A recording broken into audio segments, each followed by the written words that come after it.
Well, Brandon, welcome back to the show. Hey, thanks for having me. I appreciate the opportunity. Yeah, it's my pleasure. Absolutely. So, first question I wanted to ask you, we've got a very important election coming up this fall. Yes. Um, how does that, depending on who wins the election, whether it's Biden or Trump, what's better for the suppressor industry? I mean, because on one hand, it's like, and I think there might be this catch 22 sometimes. Like, well, it seems like we sell more guns when a gun grabbing Democrat gets in office, but on the same hand, they're the ones that want to take our guns away. So I don't know. It's a weird dynamic. Yeah, good question. My CPA, I remember him years ago saying, "So you're going to vote for a third term for Obama?" And I was like, "Nope." But that was his point that sales were good during Democrats in office. So I would say that my brain focuses less on the economic opportunity and more on the regulatory threat, Hmm. right or wrong. What I've learned in the last 20 years is that the president hires the Department of Justice head, the attorney general. The attorney general gives direction to the ATF and appoints their head. Yeah. So I would a whole lot better have a Republican in office appointing that stuff because a lot of the laws we deal with are written in the 60s and the 30s, and it's open to interpretation, in my opinion. And if you've Hmm. got the wrong people in office, they can interpret it differently and make life hard on you. So it feels like the goalpost just moves too much when you have a Democrat president in place. So I'm obviously voting for a Republican. Now, would Right. we potentially sell more if there was a Democrat? I don't know, because the way I look at it is you might sell more for a year or two, but then they might, become illegal and then you can't sell any. So Hmm. just looking at it long term, it's always better for us, in my opinion. And probably a regular non NFA gun dealer might completely disagree with me and say, "Hey, sell it while you can. We could be all out of business tomorrow. Who knows?" So, Yeah. Okay. Fair answer. yeah. How do you like your governor? Your governor currently? Oh, Governor No, good. It's funny. I was reading an article about her in the Wall Street Journal this morning. I could tell they're thinking she has a pretty good chance of being the VP, pick. Uh-huh. So yeah, I feel like she's pro business, pro gun. Been a She's good certainly advocate pro for us. hunting. I saw pictures of her with a nice elk she shot this year. Oh yeah, absolutely. Yeah, no, and Yeah. she bought silencers from us. She's got a bear hunt coming up in April, so we're hoping to see some pictures with the silencer on there because I know she recently got approved for one. So, Nice. yeah, no, all positives on the South Dakota front with Kristi Noem. I think the only sort of pushback in the paper was, does he need to balance his ticket with someone who's maybe less maybe polarizing on the abortion topic? So that was their only negative that they kind of came up with. Mm-hmm. So you know, obviously we hope that she can, if she does get selected, that she would be in a position to help him get elected. So Yeah. it'd be a win-win. Well, I've been in communication with her office for a couple months about Sure. getting her on the show, Hmm. and it's like reached out around Christmas, which is a horrible time to do it, but Yeah. and they were like, yeah, she'll do it, and then now there's all this chatter of her becoming the VP Yeah. choice, and so they're like, hey, we still want to do it, but we're real busy right now, so Yeah. Yeah. Totally. yeah, yeah. Well, we But should compare. I'm a big fan of hers. I, Good. I Well, like we her a can lot. compare notes because I got her. If you need it, like direct numbers and stuff, head of communication, stuff like that, I can send it to you. So that's usually how Oh, I get cool. things done. But yeah, no, I think that'd Yeah. be great to have her on here. Totally. She gave a really good speech at the NRA forum last year on the hunting, dinner. It went over really well. So yeah, I think she definitely a good advocate and would be great to have on the show. What did you think of the SCI show in Nashville this year? It was good. Um, my daughter's moving to Nashville in August to go to school, so I'm probably biased but now by trying to absorb more about what's going on in Nashville. But I would say it must have gone well for them if they signed a multi-year deal after the first year and paid fines to get out of the other states they were supposed to go to. So, Yeah. it feels like it's the right audience. It's always busy for us. It's good. I probably didn't give SCI as much money this year, so I didn't probably have a prime location. But sometimes it's good to kind of test the waters. You spend too much on a good location, you end up cutting into the profits too much. So I feel like there are a lot of people looking for us instead of just finding us. So Uh-huh. that trade off. But no, SCI is always a great show. Yeah, I thought it was a great show, and I do love Nashville. I think people feel safe, like when, Oh yeah, and let's be honest, like in Vegas, the show kind of becomes about Vegas. and Yeah. everybody comes and it has a great time, and Yeah. tons of money is raised for conservation. But Yeah. it's Vegas, and Yeah. Nashville, I think, is kind of walks the line a little bit. Like it's about the show, but also, if you're young or if you're feeling a little thirsty, you can go out on Broadway and Oh, yeah. wet your whistle. But it's Yeah. clean and it's safe. Yeah. And Vegas is True. disgusting and dirty. Yeah, So totally. Yeah, no, totally. Yeah. Plus, I feel like Vegas, boy, that's the hardest place in the world to get a federal farms license. So I see them as a blue state, and obviously, Tennessee is a red state. So uh yeah, no, I think it's smart. Hey, if it's working out for them, keep doing it there. So yeah, we're excited.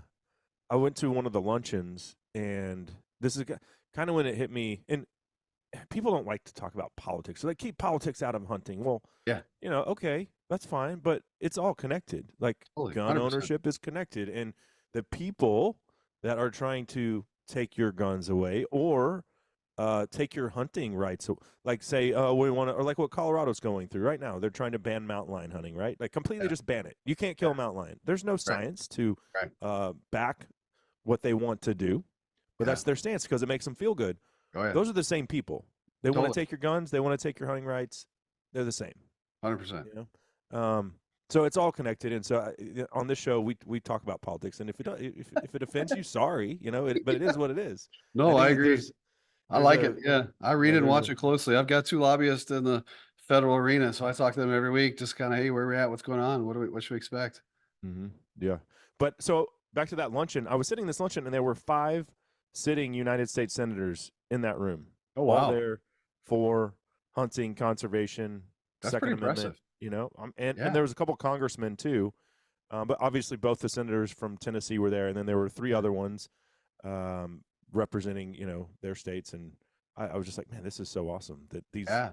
politicians are invested in what we're doing here. So Oh, totally. yeah. What would you say is the just totally switching gears here? What Yeah, would you say is the average lifespan of let's talk about the products themselves of a suppressor, and has that changed? Like when you first started making suppressors, I imagine like everything else, they've gotten better over the years, right? yeah, yeah. Average lifespan. I would say that obviously at Silencer Central, we sell every brand. And my experience, gosh, last 18, almost 20 years, pretty much every manufacturer has a full lifetime warranty. So if something Mm. goes wrong with it, they're going to replace it. Um, yeah, I would argue over time they've gotten better. We also make banished suppressors, which is most of them are all titanium, and titanium's harder to machine, typically a lot stronger than stainless steel would be. So we feel like that's good because it's nice and lightweight too. But yeah, you don't normally hear that many problems with suppressor silencers. I know that more of them have tried to go to welding them so that they didn't have to have a tube and then stack baffles in them. And they're trying to like create the baffles and then weld them. And I know not us, but some manufacturers have had, I would say at least 4 manufacturers have had recalls in the last 6 months for the Mm. welds having issues with that. So other than that, I don't think that was necessarily overuse. It was just, wasn't welded correctly in the first place. But other than that, no, I feel like, always remind people the hole through the middle is bigger than the bullet. So nothing's touching in the real world. That's the way it should work. So if nothing's touching like it should, it's going to be hard for it to. So it should outlive me. Oh yeah, heck yeah, for sure. Yeah. Totally. So 100%. Yeah. I have 3 of your suppressors, and I think I'm gonna be getting 3 more here this year. So I'm excited There you about go. that. Um, Yeah, I've never seen anything happen, where you couldn't or yeah, I think you'd be safe to say that. And I would say that's a differentiator, say like in Africa. When you go to Africa, you can buy them over the counter and people talk about, oh, you can buy them over the counter. Yeah, but they're aluminum and they're, literally the size of, like a can of, soda or whatever. And they're made for being disposable because most people are gonna throw them away because they don't last as long. They're aluminum and they break down and then, you end up having to get another one. So yeah, yeah. I don't know how common this is, but your Africa comment made me think of this. So I was sitting in this duck camp this year, Yep. and we're all sitting around eating brunch. Late, we'd come in from hunting. We're eating a late breakfast essentially, and this guy walks in who obviously knew the people there, and it was a pretty nice little duck club I got invited to go to. Cool. And he opens up this briefcase, and it's full of suppressors that he's just like he makes and he just sells on the black market. Oh wow. Like, yeah, Interesting. So no yeah. paperwork or No, anything? Or no paperwork. $1,000 oh bucks. wow. Here's your suppressor. Wow, that would Uh, scare me. Yeah, I'd never seen interesting. that before. No, that's interesting. Yeah, and but Texas, I think we talked about this when they did it, Yeah, how it's kind of it was pointless. Like Texas made this law where yeah. if the suppressor is made in Texas, that you can just sell it. I think there probably still has to be paperwork, but none Yeah, of the so big firearm or suppressor manufacturers or distributors are willing to do it because if the ATF comes down on you, you lose your license and then you're out of business. yeah, yeah, it's I guess the best analogy I come up with, it's like states that have marijuana that's legal out of state law. Right. Federally, it's not. So if you break federal law, you got a problem. So Right. yeah, that's and people think that's unique to Texas. There's a lot of states that created that, made in this state, stays in this state, then it's not illegal because it Yeah. doesn't do. But the guy in Kansas, I think he got put in jail, him and his buddy, for a couple years. So I know that it didn't work there. So I Right. don't. It'd be great if it could work there. I've always thought, like, how would I spin that up? Basically, you'd have to create a separate entity or something. Because you're right, the feds, if they got involved now, they would say you're a licensee, you have a license, we can control getting rid of your license, and you were Hmm. getting rid of it because you're breaking federal law. So yeah, I could see it. I it also like even if you read the lawyers who write about it and say they're trying to test the law, the last paragraph always says, "We don't recommend you being the one to try this. We don't Right. recommend you doing this. This is a way for us to test the state law and hopefully prove the feds wrong, but we would not recommend you as a, state resident doing this because you could go to jail." Who So, wants to be the guinea pig, yeah, right? totally, yeah, not me. Yeah. Yeah, I always Uh-huh. say, my dad went to Auburn, I like wearing orange at the football game when Auburn's playing, but I don't wanna wear an orange jumpsuit full time. Right. Oh man. Um, so I remember getting an email from you guys.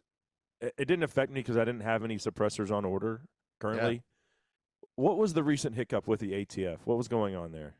Boy, I know and I can't say. Isn't that hard to believe? So, the ATF's website was taken down and it wasn't by them. Hmm. That's all I'll say that. It wasn't by me. Hmm. Um, and basically it put everything out of commission, really. I mean, my team emailed, like, the head of the National Firearms Branch, the NFA branch, and we didn't hear back. And then I got on the phone with the deputy assistant director of the ATF, so that would be, like, the number 2 guy, and he just said he can't tell me what happened. So I knew then that if they can't tell me that It's bad. it's probably not their fault, it's probably someone else did it. It They was got. my I mean, it guess. sounds like I'm putting two and two together. It just sounds like they got hacked. Is what it No, sounds like. no, I wouldn't say that. Okay. I would say that. Gosh, I Huh. don't want to say too much. I would say that they had a similar situation happen back in 2014 and 15 that took it down for a similar reason. Is my understanding. Okay. That Y'all that's my Google that. I'll be googling it after the call. yeah, What yeah, yeah, happened yeah, in too. That's 2014, yeah, 15? yeah. Uh, That's my understanding is that. It negatively impacted us because we do certifications for the customer. So we ask you for the information to buy the suppressor. We generate all the paperwork for you, and then the ATF wants us to confirm the paperwork with you. So like we say, hey, here's the information you gave us. Here's the paperwork we created. Let's go through it and make sure everything lines up. mhm. And then we call that like a certification call. So we set those up for 10-minute blocks for every silencer someone buys. And we'll typically have 1,000 of those calls a day. So I have an entire call center sitting here waiting for that call for the consumer. So when the website goes down, obviously we can't submit it. So Right. that created, several days of hiccups. I think the hard part for us just was no one to respond. It was almost like, um, as I learned more, I could understand why, but it just seemed you just assume someone's up to no good if the ATF won't even tell you it's going down and they didn't tell you Mm. why it went down and they wouldn't tell you how they're going to resolve it. And, because I said, hey, is there testing going on? Did you guys come up with a new version? And they're like, no, we didn't come up with a new version. So, Huh. I guess the take home is when it went back up, we had to make some modifications to our systems and how we, input data into the system so we could recognize there had been some changes. Um, and for it being any faster or slower, not necessarily any impact there. But I guess it's all back to normal is the good news. Mhm. Um, we did have a call recently with ATF. It was like all NFA dealers were invited. I think there's 20,000 NFA dealers. There was only 300 that called in. I think at the end of the call, there was only like 120 on there. But basically, what they told us is they're doing real time approvals. I mean, they're doing background checks as soon as we submit it. And if it goes with automatically, like, no, like if you've never been arrested, and your name is not the same as a felon in your state with a similar date of birth, you're getting pretty much automatically approved. So even with trust, I mean, our trust we had, I think that my team told me We had 300 approved last week. They were less than a week old. They were all trust. So Huh. I know there's this mindset that I have to buy as an individual for it to go through quickly. That's not been our experience. I do think the ATFs have told us that it does take them a little bit longer on a trust, but we do know that 40 to 50% of all the trust the ATFs are approving is actually ours because they give us the numbers and we know how many we have. So I think they're probably familiar with ours. So that's probably helping our trust go through quickly. The hard part Mhm. is, like, people ask us how long it's going to take. I'll say I've seen 4 days. I've seen, 10 months. So it's the government. You're right. Yeah. Who knows? Yeah. I was closer to the 10-month deal on the trust. The suppressors not as much. They were quicker. Yeah. But I actually got my trust paperwork. You guys sent it to me a couple weeks ago, Yeah. and that leads to my next question. So I'm gonna get some more suppressors. Yeah. What does that process entail as far as adding those to my existing trust? Yeah, good question. So if you have bought from us before, we have all your information on file. It's pretty easy for us to submit it. So we'll Mhm. create all the paperwork. We'll do that call with you, like a video call, and just have you look, make sure we filled out everything right, and we'll hit submit because we got your fingerprints on file, we got your trust on file, we got your photo on file. We'll hit submit, and then, like we said, the waiting game starts. Okay. And then once it's approved, we can ship it right to your front door. Easy peasy there. Yeah, totally. Um, what about new products in the works? That's a good question. So one that we launched at Shot was called a Speed K, which I don't know if I showed it to you or not. Our internal name for it's a 2x4. So it's a 2-inch diameter, 4 inches long. So it's super, super short, small, mostly for like AR application. Uh-huh. We launched it in Inconel because that's what law enforcement wanted. But I know at the NRA, our goal is to launch it in a full titanium, which I had the engineer show me a version of this morning. And I mean, it's like super light. We didn't know he didn't know exactly how light it was, but the prototypes are like crazy light. Like, you won't believe you're holding a silencer. So I look forward next time I see you to hand you one of those to see how light it is. But it Awesome. works well on an AR platform where you're worried about, the gas. People are worried about the blowback, and then they're also worried about, still being quiet and being able to handle, a little bit faster round count. So yeah, Mhm. that's probably the newest one. I mean, the hard part is I'm still used to like the 10-month transfer. So I always talk about like the banished backcountry because for a while, even though we had launched it a while back, it typically took a year before someone had it before they actually used it. But I'd say that's like probably one of our best sellers now at shows because guys that even already have silencers, when you hand them the banished backcountry that's 5.5 inches long and weighs 7.8 ounces, almost 100% of them are like, all right, I think I need to get another one. Right. Yeah. It's cool to watch Yeah. the look on their face. They're like, "Nah, I've got too many silencers," or, "No, I," when you hand them that, like, Wait, you that's know not a thing. I've got Yeah, too many How many guns do I yeah, have? That's how many silencers I want to have. yeah, Uh, sometimes at these events, they're with their wives, so they're trying to play the right message out, but once they yeah. hold that, they're like, "Alright, honey, you go look around. I'm gonna do this real quick." Go find yourself a nice fur coat or something. Yeah. That's funny. Um, what about Well, and this is just my experience. So I'm at my deer lease. I was doing this the other day, putting with a thermal, putting a thermal on a different rifle, and I'm not shooting a lot. It actually it only took 4 shots to zero, but you can feel the suppressor heating up. And obviously they're going to do that because Yeah, of they're cutting that much sound pollution and the recoil. yeah. Um, how many shots or how hot does it get before it starts affecting accuracy, or does it? Or does it just become dangerous to you if you touch it? I was curious if it does affect the accuracy on some level. Yeah, good question. So, the silencer itself getting hot shouldn't impact the accuracy, it might just be the barrel getting hot. It's probably where you have to start worrying about Okay. accuracy, potential changes, but, I used to shoot a lot of prairie dogs, so I have a lot of experience with like sort of high round counts, consecutively while shooting. And like I said earlier, like the hole through the middle is bigger than the bullet, so nothing's touching. So it Yeah. shouldn't be the silencer itself. But you're right. We do sell wraps for that reason, for a couple reasons, really. I mean, you can put the wrap on there and then it sort of mitigates the heat, so you can put it in your truck and not worry about it burning something. Those banish wraps we have too have a nice kind of rubberized silicone in there, and that actually Mhm. absorbs some of the tone and the sound. So it actually makes it quieter. And then sometimes you see that heat mirage come up while you're shooting and your scope, so you can kind of mitigate that as well with a wrap. But yeah, it gets super hot. I mean, like thousands of degrees. I mean, we have a little caliper. We do like sort of like a quick radar check on them, and yeah, I mean, they get super hot. Like you see Oh, people I just do a quick flying. radar check with my finger. I'm like, oh no, no, Oh, that's yeah, too hot. Yeah. yeah, too hot. Yeah, totally, totally, totally. Yeah, yeah. I mean, Um, people do notice the titanium silencers do get hotter a little bit quicker, and it's just because it's wicking the heat out better. So that's why you sometimes will. It's not necessarily a negative. It just it shows it's working. well, I mean, I'm not doing a lot of rapid fire. I'm just, Yeah. sighting it in, and then I'm taking it hunting, right? Totally. So Yeah. for me personally, there's tons of people that shoot a lot more, Oh yeah. um, for different reasons. But um, how would you say the suppressor industry has affected? And again from personal experience, but how would you say it's affected getting women and children in hunting situations into what I would say is are more lethal calibers? That's a good question. So, I would say that very rarely do I have a guy walk up to a booth when I'm working a show with a son that doesn't want to get a silencer because of that very reason. Mhm. So they have seen a benefit personally where um, maybe they have someone they're trying to mentor to hunt and they see that as an obstacle that's kept them from embracing it. So think of it as almost like maybe this person would go to hunt with their parents if they were asked, but now they're asking to go now that they're using a suppressor. But also, like you said, too, like if the 300 Win Mag is too powerful, sometimes they could go down to something a little bit lighter with a suppressor on it, and it's going to help that mitigate that recoil. So then they're able to handle it. But Uh-huh. I've seen nothing really but benefits. I mean, you've seen this. Anyone who's ever gone from not hunting with a suppressor to then hunting with a suppressor, 100% of the time, they're like, that's the only way I'm ever going to shoot again.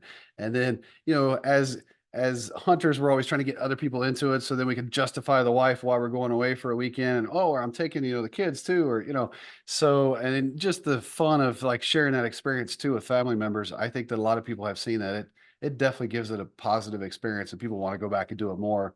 I know my daughter's big. I think like an axis thing on your chair there. My daughter, she and I are going to go to Texas to do an axis hunt in June, and she shot Nice. a black buck last year in South Texas. So she's kind of hooked, which I like. That's cool.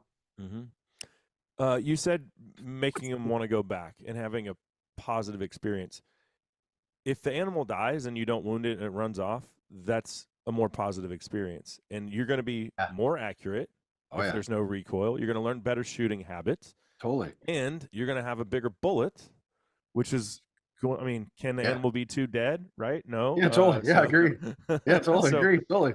my son went from he shot his first two deer with a 22 250. Not, I mean, he killed them right Yeah. neck shots, Yeah. but the margin for error there is there's not a lot of room to screw up. Yeah. So True. as soon as I got a suppressor, I was like, "Hey, buddy, here's your 243," and we went Yeah. from a 62 grain bullet to a 100 grain bullet essentially. Perfect. Well, that's gonna. I mean, if you hit it, it's gonna Yeah. hurt it more, Oh right? yeah. Yeah. Totally. Um, 100%. so I think there's that component, and then that's a better experience. Like he hasn't lost an animal yet. He will, and we all do. Yep. Knock on wood for him. But Yeah. yeah, I mean, if you and then I look at my girls, they're skipping the 22 250 and going Perfect. straight to they got their own pink 243, Oh, right? awesome. I love it. Yeah. That's So, good. but they wouldn't have been able at 9 years old to handle that. Yeah. I think they started shooting it at 8. And so yeah, that's kind of my personal testimony is, hey, my kids like to shoot now. Where at first, Yeah. yeah, it's loud and it's got Yeah. recoil and it's maybe I'm just doing this because dad likes me to do it, right? Yeah. Yeah. Totally. Now they're like, I want to go shoot. And when I Totally. say, okay, let's pack it up, they're like, oh, let's shoot a little more because Yeah. they like it. Yeah. No, yeah. My daughter's 6'5". She was the same way. She's 16, but she said that too, like, gosh, I just want to make sure we do a little bit of shooting like once we get there so I can get back into that. She's like, I like the Mhm. shooting part too before the hunting. I'm like, no problem, we'll do that. That's what we're there for. Yeah, yeah. So my son Henry, he shot my 6.5 Creedmoor and liked it suppressed, Oh yeah. and that's 140 grain bullet, I think, maybe 142, 43. And then I put the suppressor on the 7 mag, and I would never even dream of letting him shoot. He weighs 80 pounds. He's tiny, like Wow. skinny kid. Yeah. And I wouldn't let him shoot a 7 mag if it wasn't suppressed. He shot that and was like, that's like a little more than I'm comfortable with, but I can handle it. Oh, cool. Yeah. So whereas I would never, like I said, if I wouldn't hand him a 7 mag or a 300 Win Mag and be like, here, son, have fun Yeah. with this, Yeah, totally. if it wasn't suppressed. Totally. Um, No, it's a good so story. What are your plans? You said you're coming to Texas with your daughter, so Yeah. that's awesome. Imagine you're going to the hill country if you're going to Yes. be hunting axis deer. Yeah. Yeah. Yeah. What else do you have planned for the fall? You know, um, You've been to so, Africa I remember from our previous conversations. yeah, unfortunately, I've got like the bug. I'm addicted now. So I'm gonna go in July to Africa again. I'll see you there. Where are you going? I'm gonna go to Zimbabwe. I won't see you there. Yeah. So yeah, I signed up for a leopard. So Oh man. yeah, I'm like stepping into the lane of stuff that can kill you. Last time I did the Cape Buffalo. So yeah, no, I got that in July. Yeah, like I said, in June, the goal is to take the daughter when she gets out of high school for the summer break to do axis deer. Um, and then I'm trying to think what I'll do after that. I just got back from Audad like a couple weeks ago. That was a lot of fun. Uh-huh. Um, Was it where was that? that was in Texas, West Texas. Mm-hmm. So Yeah. free range audad Yeah. hunting? Oh yeah. Nice. Yeah, yeah, yeah. Awesome. No, it was super fun. Yeah. Yeah, I just had a buddy here in town call and say, "Hey, you wanna take my jet and do a 3-day weekend?" I'm like, "Yeah, I'm in." Because that's the hard part about going to those West Texas ones, you might fly and still have a 3-hour, 4-hour drive. Yeah, no doubt about that. Yeah. Did you get an audad? Oh, yeah, it was fun, yeah. Yeah, it was great. Yeah, I mean, they were Nice. everywhere. I mean, like, literally, there was thousands. Like, I was thinking to myself, "Gosh, I mean, they got a real problem here. They got tons." I mean, it was more of like, which one should we stock? Because they had so many. Mm. Um which made it fun.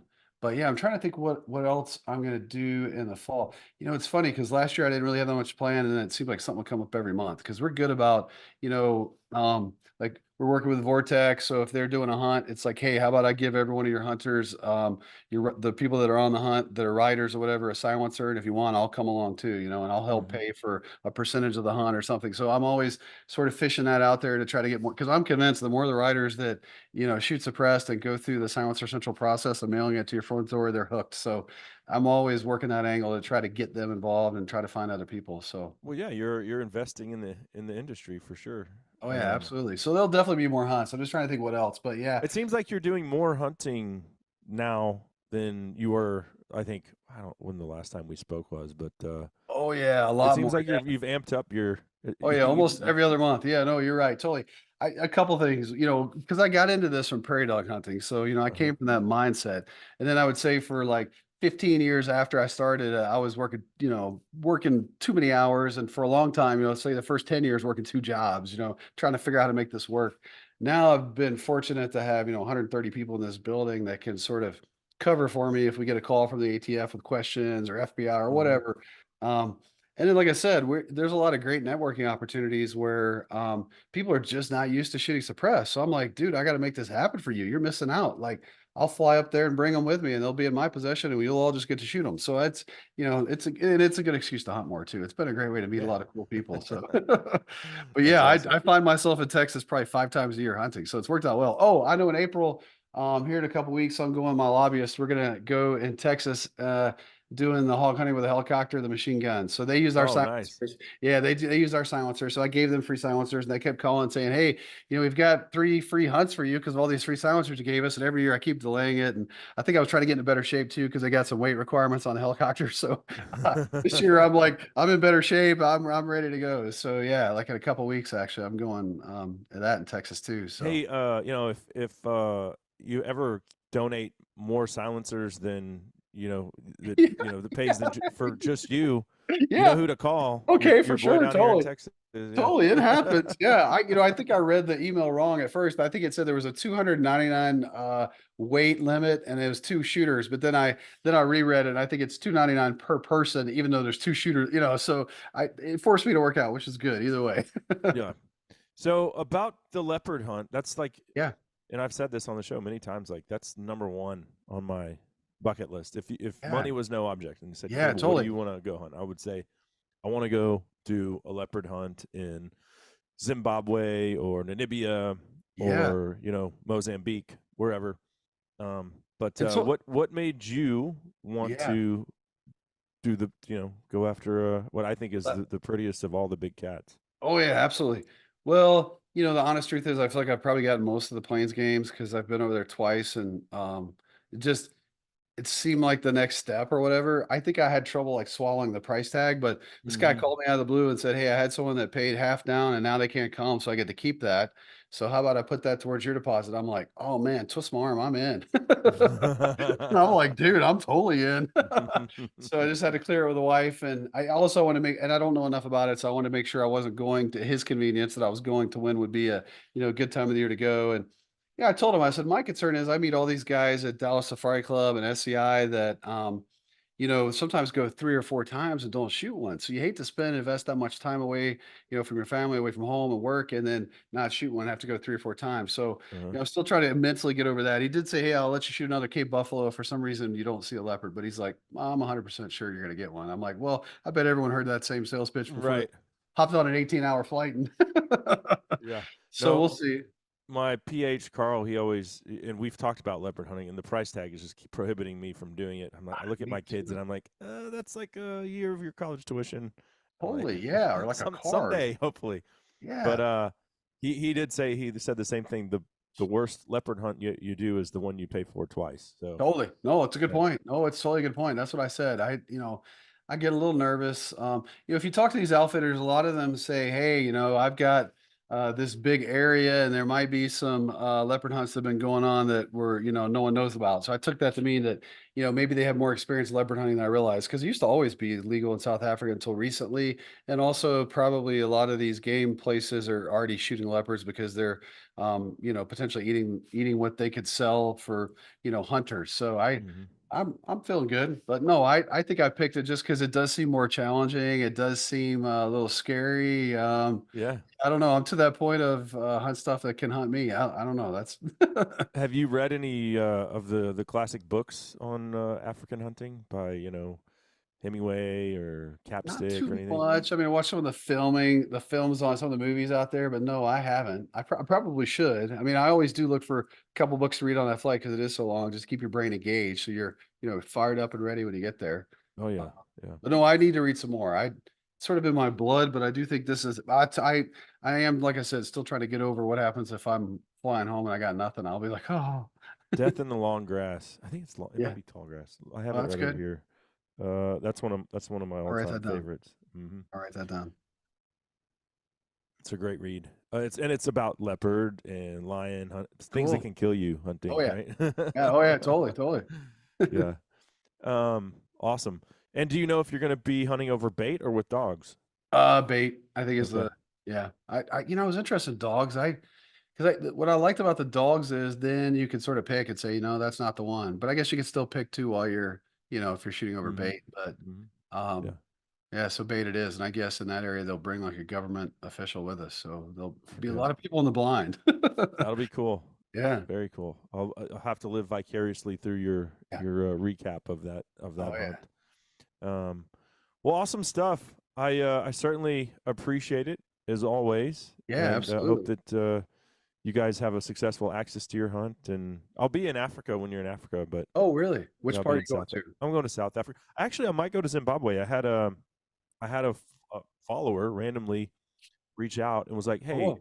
if you're coming to Africa, if you're coming to South Africa again this summer, which I think I've gone 7 summers in a row." He's like, Oh wow. "Why don't you come hang out with me and my family for a week? You can stay at our place and we'll just go hunting." And Oh wow. so first thing I did was call my PH and be like, "Hey, is Zimbabwe safe? Do you know what?" He's Yeah. like, "What airport are you flying into?" And he kind of got the logistics of it. He's like, "If I was you, I would do it. Like, Yeah, you're that's gonna see cool. another country.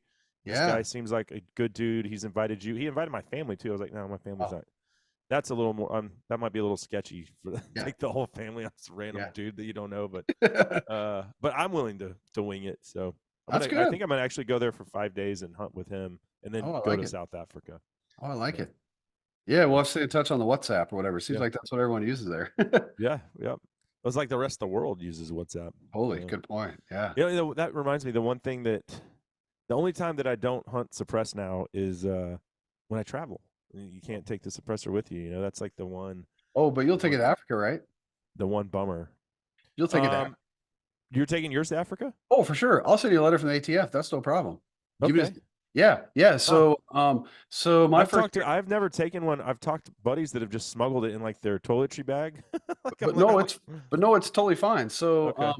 because I told ATF, hey, I'm going to be on a TV show, so I don't want evidence that you guys could prosecute me with. So what's the process? And they just said that a temporary export of a firearm is 100% lawful.